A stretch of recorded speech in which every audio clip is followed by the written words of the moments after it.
আজকে আমাদের ইনকিউবেটরে বেশ কিছু চীনা হাঁসের বীজ ডিম বসিয়ে দেব বাচ্চা উৎপাদন করার উদ্দেশ্যে। আসসালামু আলাইকুম এভরিওয়ান, আমি আসাদ মানিকগঞ্জ থেকে। আজকে আমাদের ইনকিউবেটরে বেশ কিছু চীনা হাঁসের বীজ ডিম এর পাশাপাশি কিছু পুলিশ ক্যাপ মুরগির ডিম বসিয়ে দেব। শুরুতে আমাদের ইনকিউবেটরে চলে আসলাম। আমাদের ইনকিউবেটরটা আমি আসার পর ওইদিকে ট্রায়াল নিচ্ছিল। আমাদের এই ইনকিউবেটরটাতে একসঙ্গে আমরা 404 পিসের মতো ডিম বসাতে পারি হাঁস মুরগির ক্ষেত্রে। তবে কোয়েল পাখির ক্ষেত্রে অনেক বেশি ডিম ধরে, 1200-র মতো ডিম ধরে। ইনকিউবেটরটাকে আগে সোজা করে নিতে হবে, মানে কেজগুলাকে, যেহেতু আমি এখানে ডিমগুলো বসিয়ে দেব। সো এত পরিমাণ আমাদের বাচ্চা চাহিদা থাকে সব সময়, কোনোভাবেই কিন্তু আমি কভার করতে পারি না। উৎপাদন বাড়ালেও চাহিদাটা আরও বেড়ে যাচ্ছে। আর অনেকেই জানেন গত কয়েকদিন আগে আমাদের র্যাবিট এগ্রোতে হাঁস মুরগিগুলো রোগে আক্রান্ত হয়েছিল। রোগে আক্রান্ত হওয়ার ফলে বেশ কিছু হাঁস আমাদের হারাতে হয়েছিল। আর এখন যেহেতু রোগটা চলে গেছে আলহামদুলিল্লাহ, আমরা নতুন করে আরও কিছু প্যারেন্টস কালেক্ট করবো, প্রায় 20 পিসের মতো।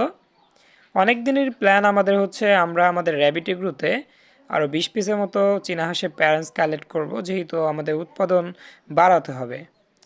চাহিদার সঙ্গে সঙ্গে উৎপাদনটা না বাড়ালে আমাদের বিজনেসটা টিকিয়ে রাখা সম্ভব হবে না। যদি দেখা যায় ফর এক্সাম্পল মাসে আমাদের 50 পিস বাচ্চা বের হচ্ছে আর অর্ডার চলে আসে 500 পিস বাচ্চার, যে কারণে আমাদের যে পরিমাণ অর্ডার থাকে কোনোভাবে 1/3 অর্ডারটা আমরা পূরণ করতে পারি না বা চাহিদাটা পূরণ করতে পারি না।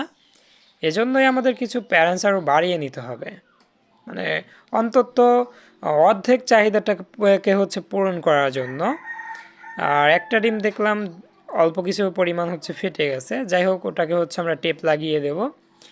এর আগেও আমি বেশ কিছু ডিম এরকম টেপ লাগিয়েও বাচ্চা উৎপাদন করেছি। ডিমের ভিতর যদি হাওয়া প্রবেশ না করে সো সে ডিম কিন্তু নষ্ট হয় না, সে ডিম থেকে বাচ্চা আলহামদুলিল্লাহ বের হয়েছে এর আগেও। আর এদিকে আমাদের ফ্রিজে কিছু পুলিশ ক্যাপ মুরগির ডিম জমেছিল, সেগুলো আমাদের ইনকিউবেটরে আজকে বসিয়ে দিতে হবে, যেহেতু ডিমগুলো বেশ কিছুদিন আগের। আর মোটামুটি আমাদের পুলিশ ক্যাপ ফিমেলটা কিন্তু অনেক অনেক ডিম উৎপাদন করছে, মানে ডিম দিচ্ছে। যেহেতু ডিম উৎপাদন কম, মানে একটা ফিমেল থেকে আসলে একটার বেশি তার ডিম পাওয়া সম্ভব না। দেখা যাচ্ছে 10 থেকে 12টা ডিম পেরে আবার কিছুদিন ওরা রেস্ট নিচ্ছে, আবার ডিম পারছে। এজন্য মূলত আমরা কিছু কিছু করে ডিম ইনকিউবেটরে বসাই এবং সেখান থেকে যে বাচ্চাগুলো বের হচ্ছে সেগুলো মূলত সেল করার চেষ্টা করি। একটা ডিম যেহেতু আমাদের পার ডে আসে, সো সেজন্য কিন্তু